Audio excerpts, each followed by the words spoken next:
மத்திய பிரதேசத்தைச் சேர்ந்த கிரிக்கெட் வீரர் சஷாங்க் சிங் மற்றும் அவரின் தந்தை மீது வீட்டு சமையல்காரரை தாக்கியதாக வழக்கு பதிவு செய்யப்பட்ட சம்பவம் அந்த மாநிலத்தில் பரபரப்பை ஏற்படுத்தியுள்ளது. கிரிக்கெட் வீரர் மீது வீட்டு பணியாளர் அளித்த பகீர் புகாரின் பின்னணி என்ன? IPL தொடரில் பஞ்சாப் கிங்ஸ் அணிக்காக விளையாடிய ஆல்ரவுண்டர் சஷாங்க் சிங். இவரது தந்தை ஓய்வு பெற்ற சிறப்பு DGP சைலேஷ் சிங். மத்திய பிரதேச தலைநகர் போபால் அருகே உள்ள மெமெண்டோரி கிராமத்தில் இவர்களின் பங்களா வீடு அமைந்துள்ளது. ரேவா மாவட்டத்தைச் சேர்ந்த 31 வயதான விபேந்திர சிங் தோமர் என்ற நபர் போபாலில் உள்ள சஷாங்க் சிங்கின் வீட்டிற்கு சமையல் வேலைக்காக அண்மையில் வந்துள்ளார். கடந்த ஜூன் 25ஆம் தேதி அன்றுதான் தோமர் இந்த வேலைக்கு சேர்ந்துள்ளார்.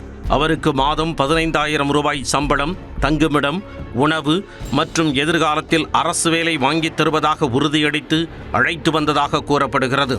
வேலைக்கு சேர்ந்த சில நாட்களிலேயே தோமர் சமைத்த உணவின் தரம் குறித்து வீட்டினர் தொடர்ந்து குறை கூறி வந்துள்ளனர். தான் தொடர்ந்து அவமானப்படுத்தப்படுவதாக உணர்ந்த தோமர் தனது சொந்த ஊருக்கு திரும்ப விரும்புவதாக தெரிவித்துள்ளார். ஆனால் ஆத்திரமடைந்த சஷாங்க் சிங் மற்றும் அவரது தந்தை இருவரும் தோமரை தகாத வார்த்தைகளால் திட்டி அவரது செல்போனை பறித்து கொண்டனர். இதனால் பயந்து போன தோமர் அவர்கள் தன்னை தாக்கக்கூடும் என பயந்து வீட்டில் உள்ள ஒரு அறைக்கு சென்று உள்பக்கமாக பூட்டிக் கொண்டுள்ளார். சஷாங்க் சிங், அவரது தந்தை சைலேஷ் சிங் மற்றும் அவர்களது கார் ஓட்டுநர் மிஸ்ரா ஆகிய மூவரும் சேர்ந்து அந்த அறையின் கதவை உடைத்து தோமரை பிடித்து சரமாரியாக அடித்து உதைத்து வீட்டை விட்டு வெளியேற்றியதாக கூறப்படுகிறது. பாதிக்கப்பட்ட தோமர் காயங்களுடன் ரதிபாட் காவல் நிலையத்திற்கு நேரில் சென்று புகார் அளித்துள்ளார்.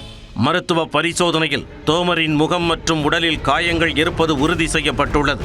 இதையடுத்து தோமர் அளித்த புகாரின் பேரில் சஷாங்க் சிங், அவரது தந்தை மற்றும் ஓட்டுநர் ஆகிய மூவர் மீதும் 3 பிரிவுகளில் வழக்கு பதிவு செய்யப்பட்டுள்ளது.